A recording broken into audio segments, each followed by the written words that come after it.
For nearly a decade, James II and his wife kept a secret hidden from the English court, a secret that had the power to destroy them both in an instant. King Charles II was such a bad king that the English people beheaded him, the only English monarch to ever meet such a fate. But the punishment didn't end when his head hit the floor. His children, including the future James II, would have to deal with the fallout for the rest of their lives. James II may have had a cursed life, but you never would have predicted it when he was born. As the King of England's second son, James could look forward to a cushy life of obscene riches and little real responsibility. He received the finest education and received lofty titles such as Duke of York and Lord High Admiral when he was still in diapers. But though little James was too young to realize it, there were storm clouds on the horizon. The First English Civil War broke out between the Royalists and Oliver Cromwell's parliamentarians, and even though Prince James was still just 9 years old, he soon found himself witnessing the horrors of battle firsthand. Both James and his older brother were there when fighting began at the Battle of Edge Hill, and they were there when things started to go south. Charles ordered James to escape the palace by any means necessary. James complied and made his daring escape in 1648. He bade farewell to his father, unaware he would never see him again. Not long after James fled England, King Charles III ran out of time. Parliament found him guilty of treason and sentenced him to death. James never got to see his father before the end, but 2 of his siblings who remained in England, Elizabeth and Henry, were permitted to bid Charles a tearful goodbye. The axe fell at around 2 p.m. on January 30th, 1649. For the first time before or since, an English monarch was executed by his own people. Over the following years, James's older brother, now King Charles II, in his mind at least, tried to retake control of England, but his attempts quickly fizzled out. In 1654, Oliver Cromwell was Lord Protector of England, and the Royalist cause was dead in the water.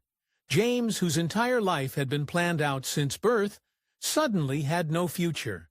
What was he going to do? In a way, James had lost everything. In a more literal way, he was still fabulously wealthy and politically important. So despite his calamitous circumstance, James still managed to land on his feet. He took refuge in France and found himself a job in the French army.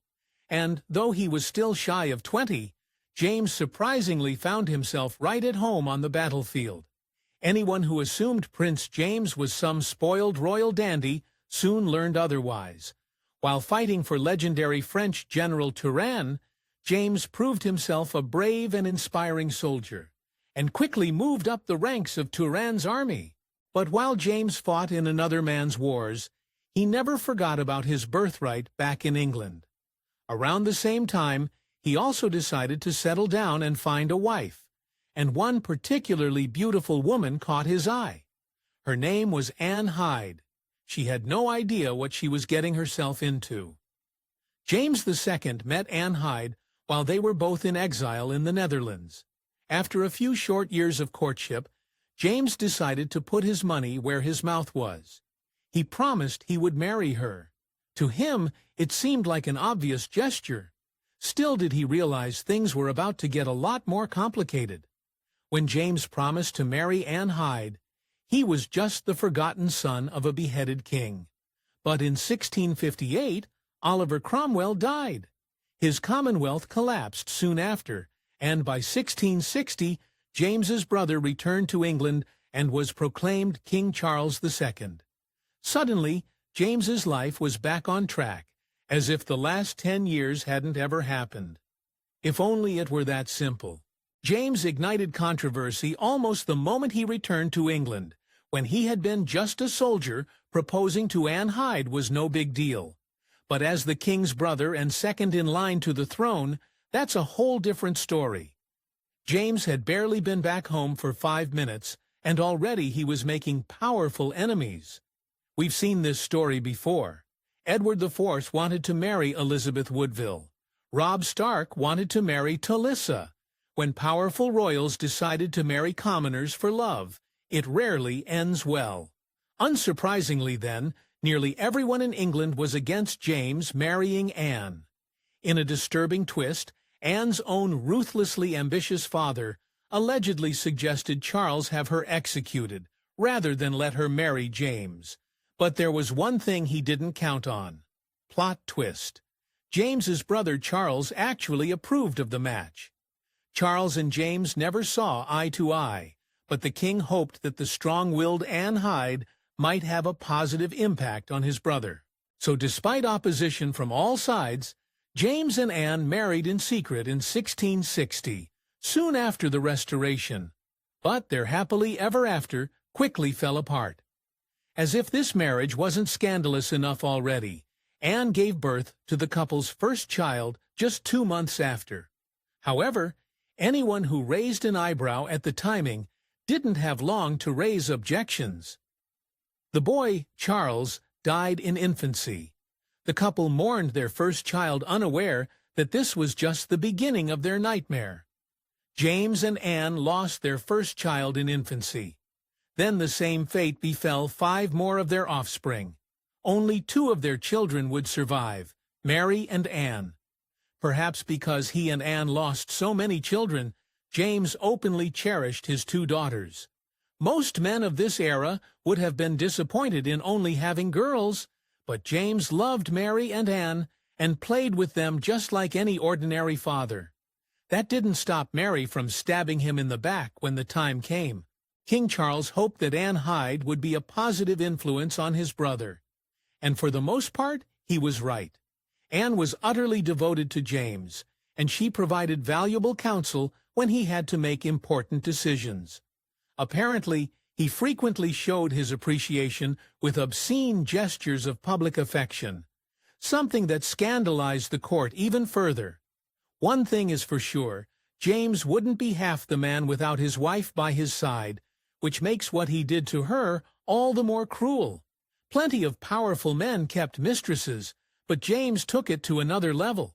Sure, he had a wife and 2 daughters, but that wouldn't stop his eye from wondering, and he wasn't subtle about it. One observer in court described him as the most unguarded ogler of his time. Plenty of men in London noted that they'd seen James eyeing up their wives, but James wanted to do a lot more than just look.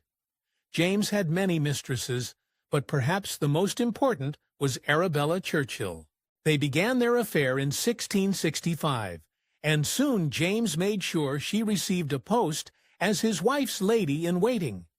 That must have been hard for his wife to take, but it got so much worse. Churchill quickly became pregnant. She gave birth to the child, and then another. After all of Anne's miscarriages, watching her husband's mistress give him not 1, but 2 children must have stung. But for Anne, at least there was one silver lining. Anne Hyde was comely, witty, and stylish. Before she married James, plenty of suitors had vied for her hand, but all of James's mistresses had one thing in common. No one thought they were attractive. One observer called Arabella Churchill pale-faced and nothing but skin and bone. The gossiper assumed that James's mistresses must have been given to him by his priest as a penance. If you were Anne, would that make it better or worse? James liked to spend his time macking on his beautiful wife or sneaking around with his plain-faced mistresses. But he did actually have real duties. After his brother became king, he took command of the Royal Navy, and this would turn out to be the darkest part of his legacy. While fighting with the Dutch, James saw an extremely lucrative new opportunity, the transatlantic slave trade. And as the head of the Royal Navy, he saw his chance to get in on it.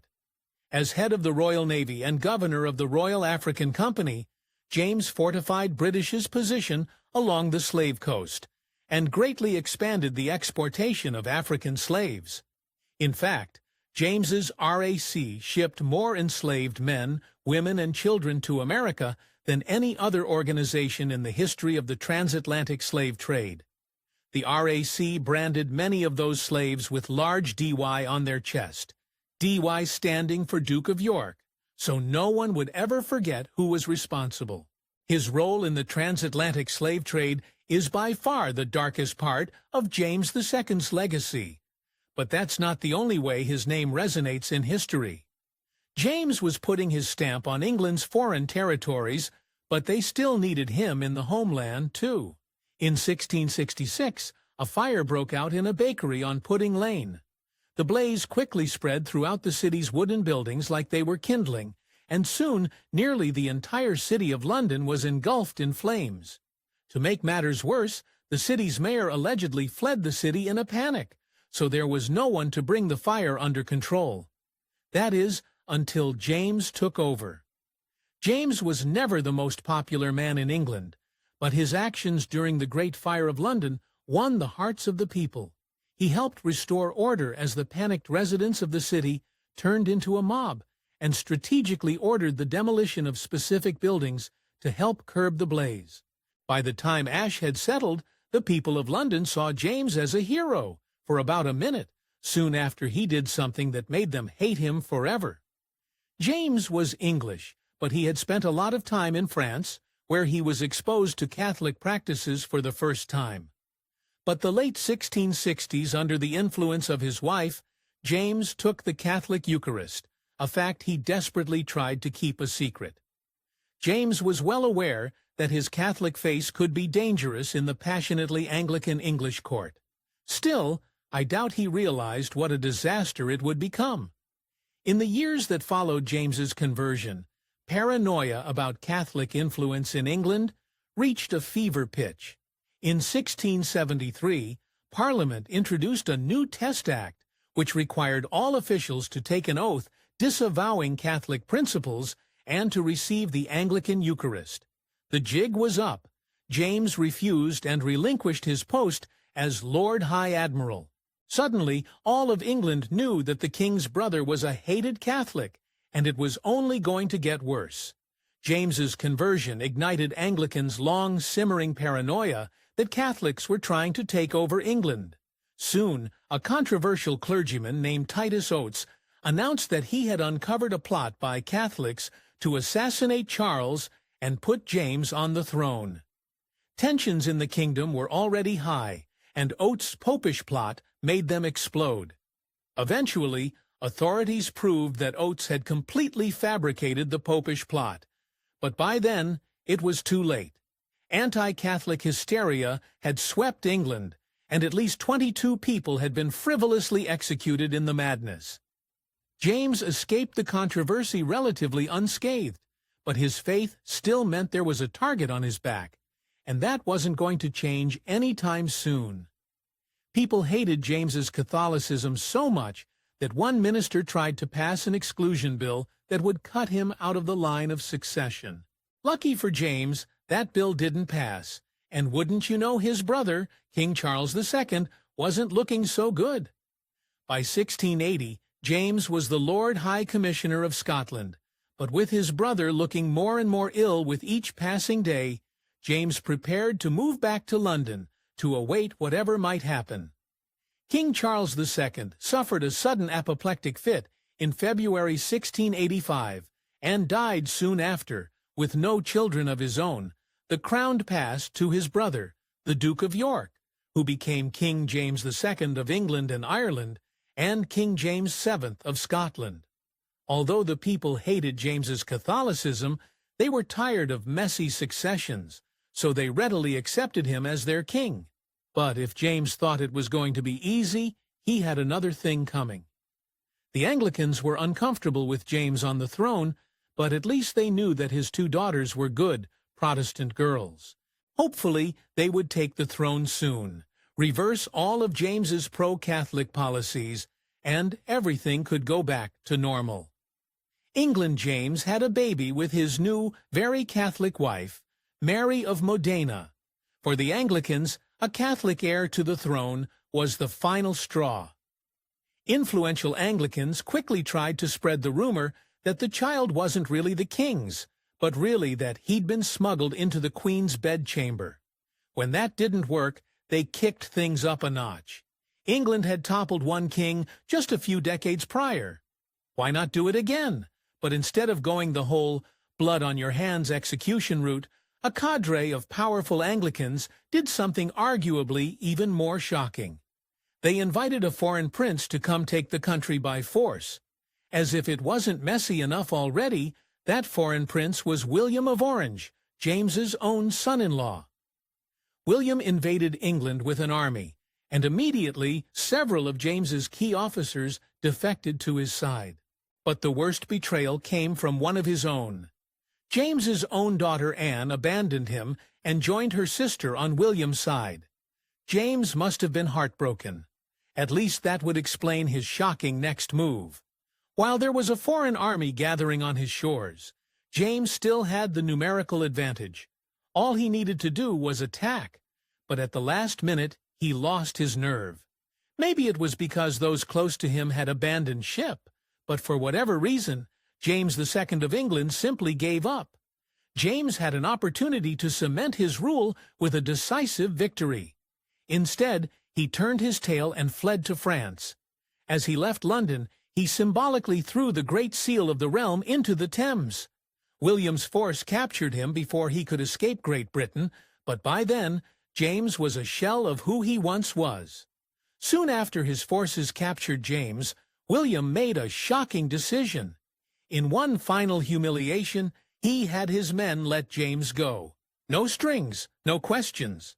He must have realized that killing James would have only made him a martyr for rebels to rally around. Clearly, William didn't consider James to be a threat, and he was right. William and his wife, James's daughter Mary, jointly ruled England following the Glorious Revolution. After them, the throne passed to Mary's sister, Anne, who ruled as Queen Anne of Great Britain.